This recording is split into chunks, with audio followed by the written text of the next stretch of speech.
The most evil demon in Black Myth Wukong might not be a demon at all.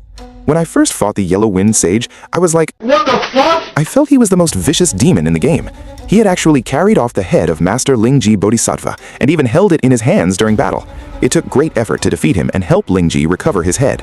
At that time, Lingji also says that he was careless and fell victim to an ambush. The head was taken by him to cultivate blood magic, devastating the forests of Yellow Wind Ridge. Thinking back on the various village scenes I saw along the way in Yellow Wind Ridge made me even more convinced that this yellow-furred mantis demon was an utterly evil demon. But later, I learned that this chapter actually has a hidden storyline. After completing the corresponding tasks, the protagonist travels back 500 years and encounters the Yellow Wind Sage of that time. He is hunting a giant insect from the Shachi Sea. Because the insect carries a wind-calming pearl, the Yellow Wind Sage cannot get close.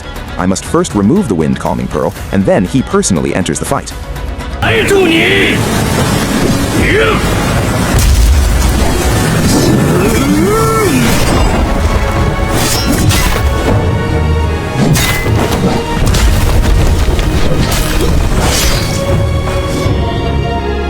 满城百姓，感谢不尽。 All the people of the city are endlessly grateful for your help. It turns out that the earliest Yellow Wind Sage was a good demon who could not bear to see the people suffer and would fight man-eating giant insects. According to the NPC outside Yellow Robe Garden, there was once an ancient giant insect here that devoured humans and livestock. Later, a yellow-furred mantis demon passed by, subdued the insect, and was granted the title of protector deity by the king. That is why, in the game, we can see many statues of beast gods being worshipped here. But soon, a sudden change occurred. One day, all the people in the city suddenly turned into mice, just like the Rat King father and son we fought in the game. They were originally human citizens. The people believed it was the beast god they worshipped that caused them to turn into mice, so they drove away the Yellow Wind Sage who had saved them. But several years later, he returned to Yellow Wind Ridge with the head of Lingji Bodhisattva and began his long tyrannical rule. Seen this way, this chapter tells the story of a once kind demon who turned evil and fell into darkness because of the people's ingratitude.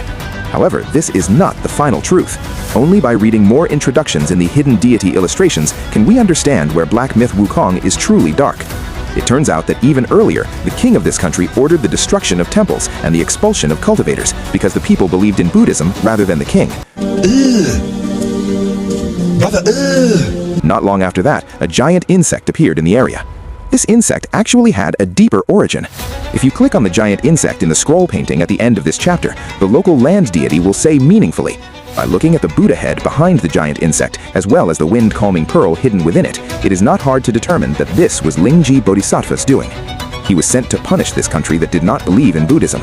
Lingji also calculated that the Yellow Wind Sage would come to eliminate the threat, so he placed the wind-calming pearl on the giant insect. What he did not expect was that the Destined One would travel back in time and help remove the wind-calming pearl, allowing the Yellow Wind Sage to subdue the giant insect. As a result, the local people began worshipping the beast god, but still did not believe in Buddhism. So, Lingji brought down another calamity. Oh shit, here we go again. Turning all the people into mice. The purpose was first to continue punishing the people, and second, to force the Yellow Wind Sage to leave this country.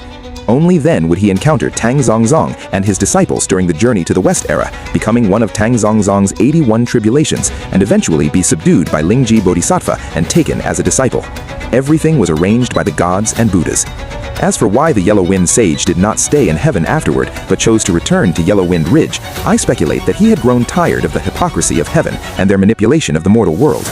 In the hidden ending of Black Myth Wukong, we learn that the Yellow Wind Sage and other demon kings, under the orders of the Heavenly Court, assisted Erlong Shen in killing Sun Wukong after the journey, once Wukong was no longer under control, and were rewarded by being granted one of Wukong's 6 roots to suppress their rage. However, Lingji tells the protagonist something different, which shows that he is deceiving the protagonist. This is Lingji's hypocritical side. The reason the Yellow Wind Sage cut off Lingji's head was on one hand to use the Buddha head to cultivate Wukong's relics, and on the other hand, it surely also contained resentment towards Lingji for repeatedly bringing disasters upon the people. In the hidden deity illustrations, it is written that Lingji was beheaded, and opinions on the matter vary. The Mad Wind Sage gives only one sentence in response: "Those who bring calamity upon others will suffer calamity." This is why the story told in Chapter 2 has 2 layers of reversal.